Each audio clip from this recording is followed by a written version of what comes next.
आदाब नाज़रीन, खबरनामे में आपका इस्तकबाल है। मैं हूं साइमा खान। सबसे पहले नजर हेडलाइंस पर।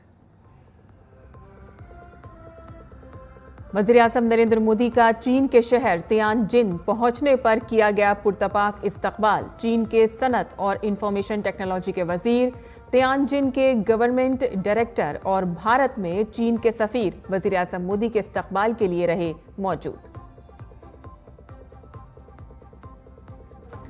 वज़ीर आज़म नरेंद्र मोदी के जापान दौरे के दौरान 16 सूबों के गवर्नरों ने वज़ीर आज़म नरेंद्र मोदी से की थी मुलाकात।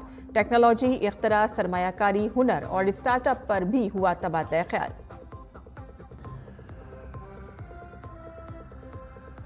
माशी महाज पर अच्छी खबर। भारतीय मईशत ने रवा माली साल की पहली सहमाही में दर्ज की 7.8% की शरह नमू।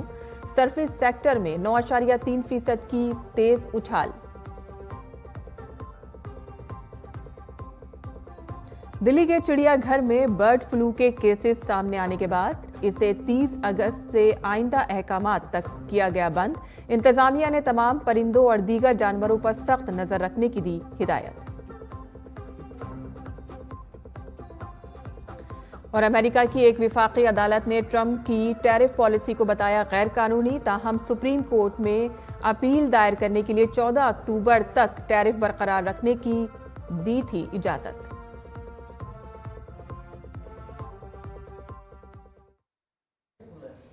और अब खबरें तफसील से।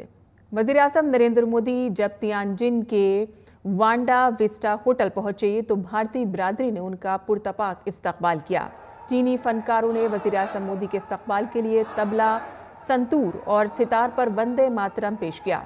और इसके साथ ही चीनी फनकारों ने भी वज़ीर आज़म मोदी के इस्तकबाल के लिए उड़ीसी, भरतनाट्यम और कथक परफॉर्म किया। भारत माता की जय।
और इससे कबल तियानजिन पहुंचने पर वज़ीर आज़म नरेंद्र मोदी का चीन के सनत और इंफॉर्मेशन टेक्नोलॉजी के वजीर ली चेलेंग, तियानजिन हुकूमत के डायरेक्टर यू यूनलिन और भारत में चीन के सफ़ीर शू फेईहोंग ने इस्तकबाल किया। ख्याल रहे कि वज़ीर आज़म नरेंद्र मोदी चीन में शंघाई ताउन तंजीम SCO के इजलास में शिरकत करेंगे। ये सरबराही इजलास चीन के शहर तियानजिन में मुनक़िद हो रहा है।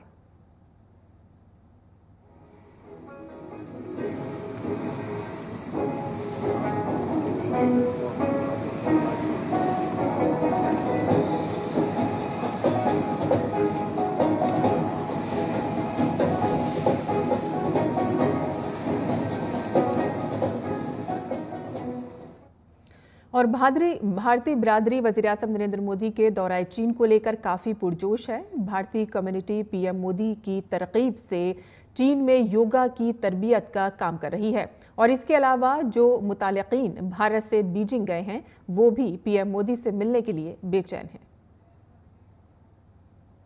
हमारे प्रधानमंत्री नरेंद्र मोदी एससीओ समिट में हिस्सा लेने पहुंच रहे हैं। जिस तरह की उनकी छवि है विश्व में एक मजबूत नेता की, तो यहाँ पर भारतीय समुदाय के साथ साथ चीन का समुदाय भी उनको सुनने के लिए बेसब्र है, सुनना चाहता है कि भारत किस तरह की बात करता है, भारत के प्रधानमंत्री क्या कहते हैं। तो एक बहुत बड़ा अवसर है यहाँ पर रहने वाले लोगों के लिए। योगा जैसा कि चाइना में बहुत ज़्यादा पॉपुलर हो रहा है, यहाँ 1 करोड़ से ज़्यादा लोग भी प्रैक्टिस करते हैं। इसका पूरा क्रेडिट हमारे माननीय पीएम मोदी जी को जाता है, जिन्होंने योग दिवस को इनिशिएट किया और आज की डेट में पूरी दुनिया योग कर रही है।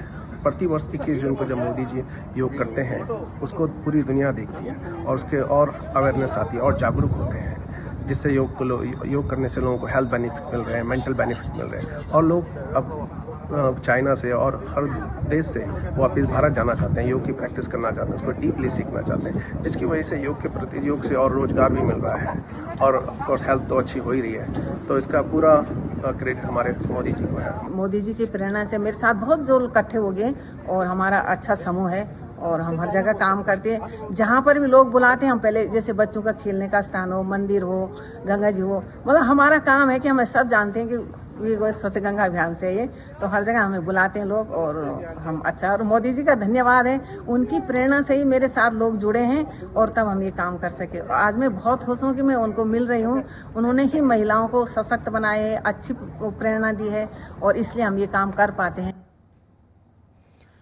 जापान के दौरे के दौरान वज़ीर-ए-आज़म नरेंद्र मोदी ने अपने जापानी हममनसब शिगेरू इशिबा के साथ टोक्यो और सेंदाई शहर के दरमियान बुलेट ट्रेन से सफ़र किया। भारत जापान दोस्ती की गर्मजोशी की अलामत के एक मुनफरिद कदम के तौर पर वज़ीर-ए-आज़म नरेंद्र मोदी और वज़ीर-ए-आज़म शिगेरू इशिबा ने शिनकानसेन पर सवार होकर मियागी सूबे के सेंदाई का सफ़र किया।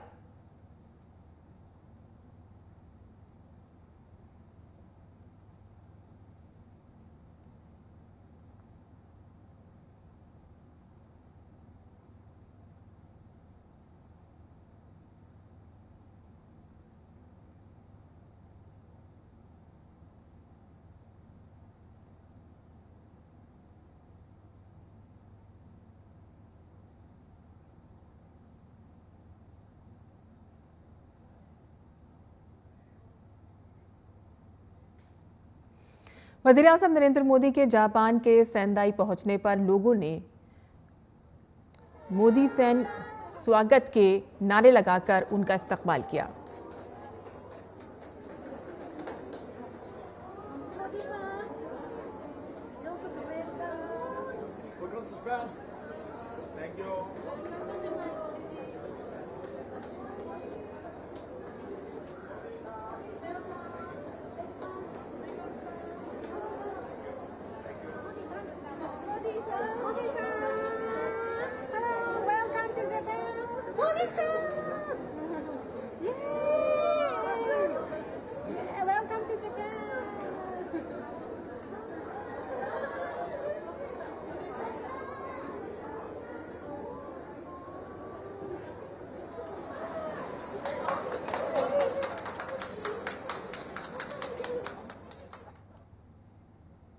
और जापान के दौरे के दौरान 16 रियासतों के गवर्नरों ने वज़ीर-ए-आज़म मोदी से टोक्यो में मुलाकात की थी। वज़ारत ख़ारजा के तर्जुमान रणधीर जायसवाल ने तस्वीरों के साथ मुलाकात की तफसीलात शेयर की। वज़ीर-ए-आज़म ने रियासतों और गवर्नरों के दरमियान ताउन के इम्कानात को उजागर किया और मुश्तरका पेशरफ्त के लिए 15वें सालाना सरबराह इजलास के दौरान शुरू किए गए रियासत पार्टनरशिप इनिशिएटिव के तहत इस सिलसिले में कार्रवाई करने पर ख़ास तौर पर जोर दिया। बातचीत में टेक्नोलॉजी, इख्तरा, सरमायाकारी, महारत, स्टार्टअप्स और छोटे और दरमियाने दर्जे के इदारों के शोबा-ए-जात में भारतीय रियासतों और जापानी रियासतों के दरमियान बढ़ती हुई शराकतदारी को मज़ीद गहरा करने के तरीक़ों पर तवज्जो मरकूज़ की गई। और अब रुख करते हैं दीगर खबरों का, जहां अब बीजेपी अदलिया के रिटायर्ड जजों को नायब सदर के इंतखाब के हवाले से खत लिखने के मामले पर हमला कर रही है। मरकजी वजीर किरेन रिजिजू ने कहा कि रिटायर्ड जजों के लिए रियासत के मामले पर वजीर दाखिला के खिलाफ खत लिखना या तबसरा करना मुकम्मल तौर पर नामुनासिब है। उन्होंने कहा कि ये ठीक नहीं है, ये नायब सदर का इंतखाब है। रिटायर्ड जज इसमें क्यों मुलविस होना चाहते हैं, और इससे जाहिर होता है कि जब वो जज होंगे तो उनका नज़रिया मुख्तलिफ होगा। ये ठीक नहीं है, वरना वजीर दाखिला के खिलाफ खत लिखना और सख्ती और मुहिम चलाना दुरुस्त नहीं है। अभी वाइस प्रेसिडेंट का इलेक्शन चल रहा है। उस दिन कुछ रिटायर्ड जजेस ने सिग्नेचर कैंपेन करके होम मिनिस्टर का खिलाफ टिप्पणी की है। होम मिनिस्टर का खिलाफ उन्होंने कुछ लिखा है, ये ठीक नहीं है। ये वाइस प्रेसिडेंट का इलेक्शन हो रहा है, ये पॉलिटिकल मामला है। रिटायर्ड जजेस इसमें क्यों पढ़ना चाहिए? इससे ये लगता है कि वो लोग जब जज थे तो उनका एक अलग विचारधारा था होगा, नहीं तो होम मिनिस्टर के बारे में सिग्नेचर कैंपेन करके लेटर लिखना ये ठीक नहीं है। इलेक्ट्रॉनिक्स और आईटी के मरकजी वजीर अश्वनी वैष्णव ने आज उत्तर प्रदेश के नोएडा में भारत के पहले टेम्पर्ड ग्लास मैन्युफैक्चरिंग प्लांट का इफ्तिताह किया। और इस मौके पर मरकजी वजीर ने कहा कि वजीर आज़म नरेंद्र मोदी की मेक इन इंडिया मुहिम के तहत मुल्क में इलेक्ट्रॉनिक्स मैन्युफैक्चरिंग ने गुज़िश्ता 11 सालों में काफ़ी हद तक तरक्की की है और अब तक टेम्पर्ड ग्लासेस भारत में दरामद किया जाता था और इस प्लांट के बाद भारत में हर साल तकरीबन 2.5 करोड़ टेम्पर्ड ग्लासेस बनने लगेंगे। एक एक करके, चाहे मोबाइल हो, लैपटॉप हो, सर्वर्स हो, हार्डवेयर के दूसरे कंपोनेंट्स हो, राउटर्स हो, उन सब की मैन्युफैक्चरिंग भारत में स्टार्ट हुई है। और हर एक आप देखेंगे 1 बाय 1 सभी कंपोनेंट्स भारत में बनने लगे हैं। आज जो मोबाइल फ़ोन में यूज़ होने वाला टेम्पर्ड ग्लास कवर होता है, वो ये प्लांट का आज इनॉग्रेशन है। अब तक टेम्पर्ड ग्लास इंपोर्ट होते थे। इस प्लांट के यहाँ से मैन्युफैक्चर होने से करीब 2.5 करोड़ टेम्पर्ड ग्लास हर साल के भारत में बनने लगेंगे।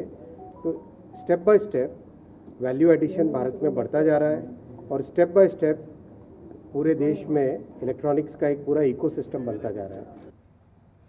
पार्लियामेंट और रियासती मरकज़ के ज़ेर इंतज़ाम इलाकों की कानून साज असम्बलियों की दर्जे फ़हरिस्त ज़ातों और कबाइल की फलाही कमेटियों की कौमी कॉन्फ्रेंस उड़ीसा के बनेश्वर में कामयाबी के साथ ख़त्म पजीर हुई। लोकसभा स्पीकर ओम बिरला ने ख़त्मी इजलास से खिताब किया और इस मौके पर ओम बिरला ने कहा कि कमेटियों का मकसद हुकूमत पर तनकीद करना नहीं है, बल्कि स्कीमों का ज़्यादा लोगों पर मरकूज़ करने के लिए तामीरी तजावीज़ देना है। अगर कमेटियाँ हुकूमत के साथ मिलकर काम करेंगी तो गवर्नेंस में शफाफियत और जवाबदेही बढ़ेगी, जिससे मुआशरे को बाइख्तियार बनाने का हदफ हासिल होगा। ओम बिरला ने कहा कि हमारे SC/ST नौजवान आज तालीम, कारोबार, स्टार्टअप और इख्तरा के मैदान में नई बुलंदियां हासिल कर रहे हैं। ये नौजवान साल 2047 तक तरक्की याफ्ता भारत की तश्कील में मजबूत सुतून बन जाएंगे। जुमे को दिल्ली में पार्लियामेंट हाउस के GMC बाल योगी ऑडिटोरियम में 35वें नेशनल यूथ पार्लियामेंट मुकाबला 2024-25 का इनेकाद किया गया। लोकसभा रुकन पार्लियामेंट बांसुरी स्वराज ने प्रोग्राम की सदारत की और केंद्रीय विद्यालयों और तलबा को उनकी बेहतरीन कारकर्दगी पर अवार्ड तकसीम किए और इससे वहां मौजूद तमाम लोगों से लाइफस्टाइल का अहद भी करवाया गया और उन्हें माहौल को बचाने के लिए सेहतमंद तर्ज ज़िंदगी अपनाने की तरकीब दी गई। इंडिया इंटरनेशनल सेंटर के डायरेक्टर KN श्रीवास्तव इस मौके पर मेहमान खुसूसी के तौर पर मौजूद थे और अपने खिताब में उन्होंने कहा कि बचपन में सीखी गई अक़दार मुस्तक़बिल के रहनुमा पैदा करती है। अभी कुछ ऐसे कार्यक्रम आपको देखने के लिए या उनमें शिरकत करने का मौका मिलता है जहां आप स्वयं सीख के जाते हैं, जहां आप निखर के जाते हैं। और आज का ये कार्यक्रम ऐसा ही एक कार्यक्रम है जहां पर बच्चों आपसे मैं सीख के जा रही। आपसे मैं ये निवेदन करूंगी कि अपने देश के लिए अपना जीवन समर्पित करिए, खूब जमकर पढ़ाई करिए, खेलकूद पे जरूर ध्यान दीजिए, मॉक पार्लियामेंट में और ज्यादा रुचि लीजिए, गहन विषयों का अध्ययन कीजिए और जब बड़े हो जाएं, then the Indian Parliament is waiting for you. भारतीय मईशत ने अप्रैल से जून तक माली साल 2025-26 की पहली छमाही में रफ्तार पकड़ी है। कौमी शुमारियात दफ्तर के जारी करदा अदाद-ओ-शुमार के मुताबिक इस अरसे के दौरान हकीकी GDP में 7.8% इजाफा रिकॉर्ड किया गया है। ये इजाफा गुज़िश्ता माली साल की इसी मुद्दत में 6.5% था। जारी करदा अदाद-ओ-शुमार के मुताबिक GDP पहली छमाही में 8.8% बढ़कर 86.05 लाख करोड़ रुपए तक पहुंच गई और इसी मुद्दत के दौरान हकीकी मजमूई वैल्यू 7.6% से बढ़कर 44.64 लाख करोड़ रुपए हो गया। शोबाएवार कारकर्दगी में खिदमात के शोबे में 9.3% की तरक्की के साथ सबसे ज्यादा इजाफा हुआ। मैन्युफैक्चरिंग और तामीराती शोबे में भी 7.7 और 7.6% की मजबूत नमू दर्ज की गई और इसके साथ साथ ज़राअत और इससे मुंसलिक कामकाज में शरह नमू 3.7% रही। और GDP के ताज़ा तरीन अदाद-ओ-शुमार ने झारखंड के ताजिरों और सनतकारों में खुशी का माहौल पैदा कर दिया है। GDP ग्रोथ पर झारखंड चैम्बर के साबिक सदर राम माधव ने कहा है कि GDP की तरक्की मईशत की मजबूती की अच्छी अलामत है। वज़ीर आज़म ने आपदा को अवसर में बदल दिया। भारत को अमेरिका के टैरिफ वार से डरने की जरूरत नहीं है। ये बहुत शुभ संकेत है हमारी आर्थिक महाशक्ति बनने के रूप में आगे बढ़ने के लिए। ट्रंप साहब ने टैरिफ लगाया, हम इसको आपदा में अवसर के रूप में हमारे माननीय प्रधानमंत्री जी ले रहे हैं और हमें बिल्कुल घबराने की बात नहीं है क्योंकि हमारे पास इतनी इंडस्ट्रियाँ MSME और उनके सपोर्ट के लिए सरकार ने अपने खजाने खोल दिए हैं।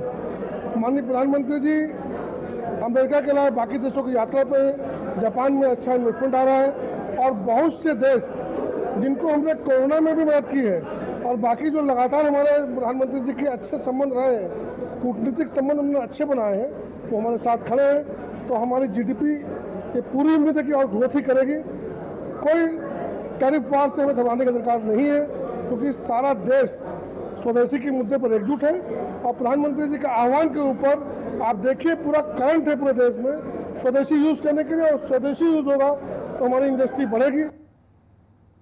और PhD CCI के सदर हेमंत जैन ने कहा है कि मुल्क की GDP की शरह नमू 7.8% तक बढ़ना बहुत हौसला अफजा है। हमारे मुल्क के मैन्युफैक्चरिंग, सर्विस और ज़राअत के शोबे अच्छी कारकर्दगी का मुजाहिरा कर रहे हैं जिसकी वजह से GDP में इजाफा हुआ है। At PhD CCI, we are thrilled to announce the GDP results which have come out has been the best in the last 5 quarters. 7.8% growth report shows the strength of the Indian economy. The structural reforms which the government has done over the past many years have shown results in both rural and urban market both. We positively see that today there is growth in the construction industry, in the manufacturing, in the services, in the agriculture.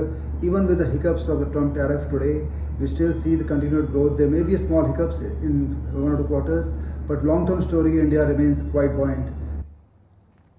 Petroleum sports promotion board के ज़ेर-ए-एहतमाम एक programme में मरकजी वजीर हरदीप सिंह पुरी ने मुल्क की तेजी से बढ़ती हुई GDP की तारीफ की है। उन्होंने कहा कि GDP जल्द ही दुनिया में तीसरे नंबर पर पहुंच जाएगी। हमारी जो अर्थव्यवस्था है 2014 में $2 ट्रिलियन की थी। आने वाले समय में हम 11वें स्थान पे थे विश्व भर में, हम फिर 5वें स्थान पर पहुंचे, आज 4थे स्थान पर हैं। पर कुछ ही समय में हमारी जो अर्थव्यवस्था है GDP विश्व भर में तीसरे स्थान पे आएगी। कुछ ही महीनों की बात है। दरभंगा में वज़ीर आज़म नरेंद्र मोदी और उनकी वालदा पर किए गए काबिल एतराज़ रिमार्क्स के खिलाफ बिहार के BJP लीडरों ने पटना में खामोश एहतजाज किया। BJP कारकुनान अपने हाथों में प्ले कार्ड्स लेकर एहतजाजी मकाम पर बैठे नजर आए और बाद में BJP के सीनियर लीडर रविशंकर प्रसाद ने सहाफ़ियों से बात करते हुए इस मामले पर इंडी इत्तेहाद से अवामी माफ़ी मांगने का मुतालबा किया। ये राहुल गांधी जी संविधान बचाने की बात करते हैं, संस्कार भूल गए हैं क्या? भारत के प्रधानमंत्री जिनकी माताजी स्वर्गीय हैं, उनको उनके मंच से गाली दी गई, एक शब्द क्षमा के नहीं निकलते हैं। ये कौन सा अहंकार है राहुल गांधी का और तेजस्वी यादव का? तो संविधान बचाने का स्वांग करते हैं और प्रधानमंत्री की मां का, स्वर्गीय मां का अपमान करते हैं।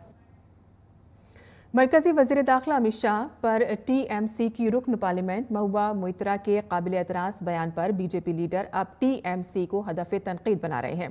बीजेपी के जनरल सेक्रेटरी तरुण चुग ने टीएमसी की तनकीद करते हुए कहा कि टीएमसी की रुकन पार्लियामेंट महुआ मोइत्रा का बयान किसी भी जमहूरी सियासत पर धब्बा है। ये जहरीली जबान बंगाल के लोगों को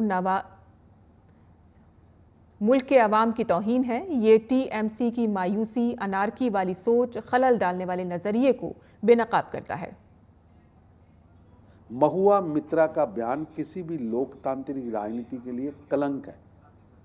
ये जहर उगलने वाली भाषा बंगाल की जनता और देश की जनता का अपमान है। मॉडर्न जिन्ना ममता बनर्जी को बताना चाहिए, क्या उनकी पार्टी में अब लोकतंत्र बहस की जगह केवल जहरीली हिंसक भाषा बची?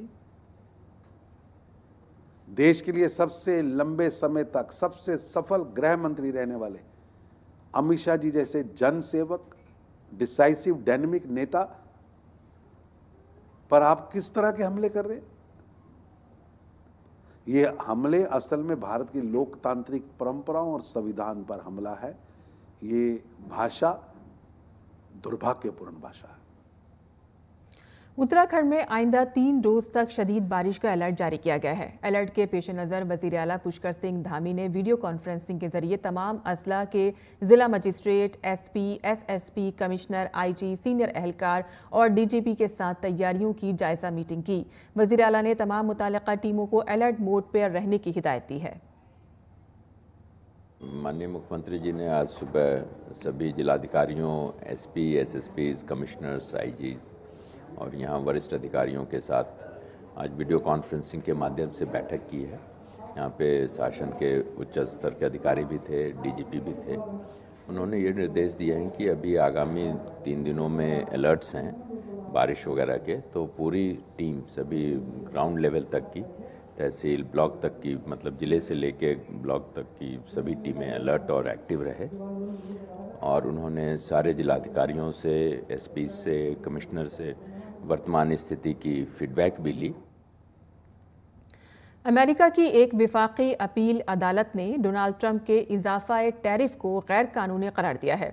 US court of appeals for federal circuit का कहना है कि सदर के पास हंगामी इख्तियारात हैं, लेकिन उनमें टैरिफ या टैक्स लगाने का हक नहीं है। काबिल जिक्र है कि इस फैसले को ट्रंप की इक़्तिसादी पॉलिसियों के लिए एक बड़ा धचका करार दिया जा रहा है। खबर रसा इदारे एपी की रिपोर्ट के मुताबिक अदालत ने टैरिफ को 14 अक्टूबर तक बरकरार रखने की इजाज़त भी दी, जिससे ट्रंप इंतजामिया को मामला सुप्रीम कोर्ट में ले जाने का मौका मिला है। हालांकि सदर डोनाल्ड ट्रंप ने इस फैसले को मुस्तरद करते हुए कहा कि टैरिफ अब भी बरकरार रहेगा और उन्होंने कहा है कि अगर ये टैरिफ कभी हटाए गए तो ये मुल्क के लिए मुकम्मल तौर पर तबाहकुन होगा, नीज ये अमेरिका को माशी तौर पर कमजोर कर देगा। और इसी के साथ ही हमारा खबरनामा यहीं खत्म होता है। हमारी पूरी टीम को इजाजत दें। आदाब।